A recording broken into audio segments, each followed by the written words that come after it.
Isang magandang araw po sa inyo lahat mga kapito. Ito na naman po ang inyong abang lingkod, former FIBA referee Eto Camorongan. Ang ating tatalakayin sa araw nito ay ang Article 20, ang game lost by forfeit.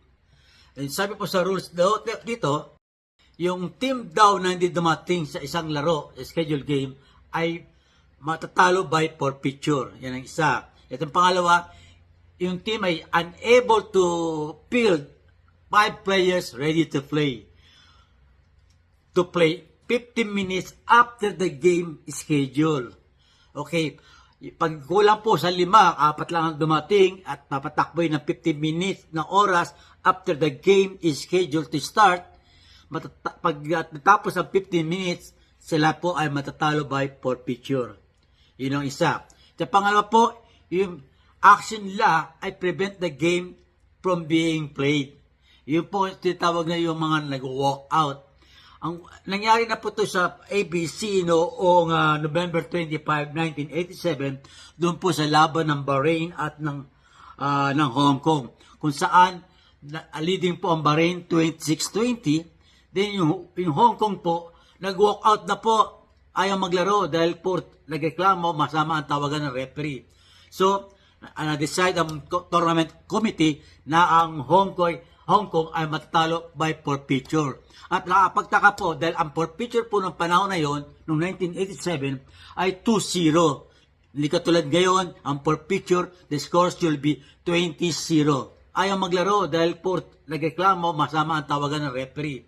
So, decide ang tournament committee na ang Hong Kong ay matatalo by forfeiture. At nakapagtaka po dahil ang forfeiture po ng panahon na yon, noong 1987, ay 2-0. Hindi katulad ngayon, ang forfeiture, the score should be 20-0.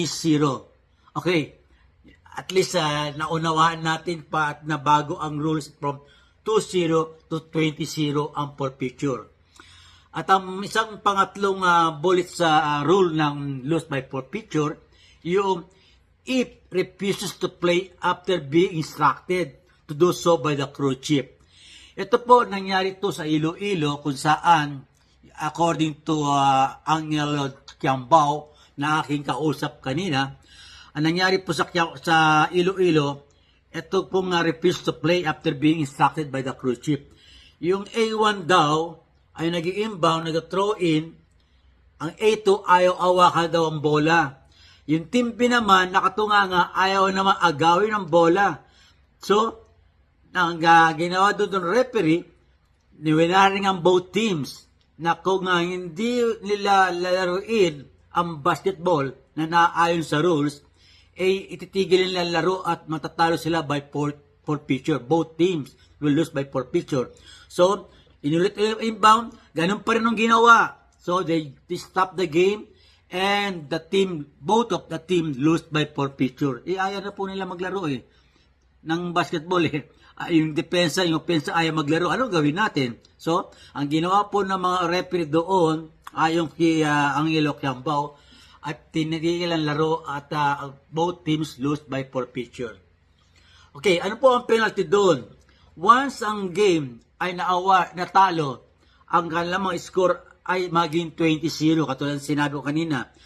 From 2-0, naging 20-0. And furthermore, sabi doon sa rules ng FIBA, the forfeiting team shall receive 0 point.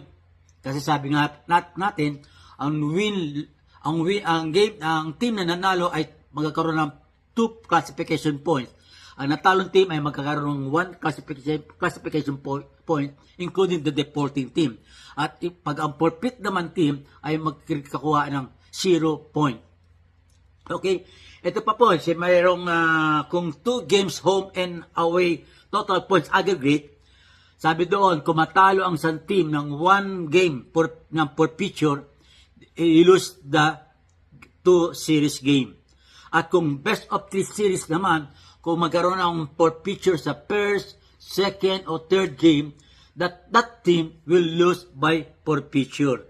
Okay? Pero ito po ay hindi apply doon sa best of 5 at best of 7 series. At ang pangatlo, ang sabi dun po, if in a tournament, the team forfeits for the second time, the team shall be disqualified from the tournament. And the results of all games played by this team shall be nullified.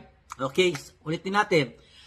Pag nagkaroon po ng dalawang forfeiture ang isang team during the tournament format, no? Nagkaroon silang dalawang forfeiture, aalisin na po sila sa schedule.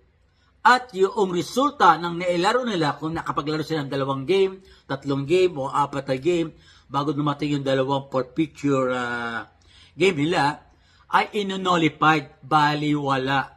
Aalisin po sa record yun. Kasi unfair sa ibang team na makakalaban nila na kasama pa rin yung bilang ng laro. So, all the games na nilaro ng team na nakakumit ng 2 forfeiture ay nullified lahat, aalisin po sa listahan. Bali wala. Okay? Yan po ang forfeiture at I hope na unawaan nyo. Any comments po, mag-comments po kayo sa baba.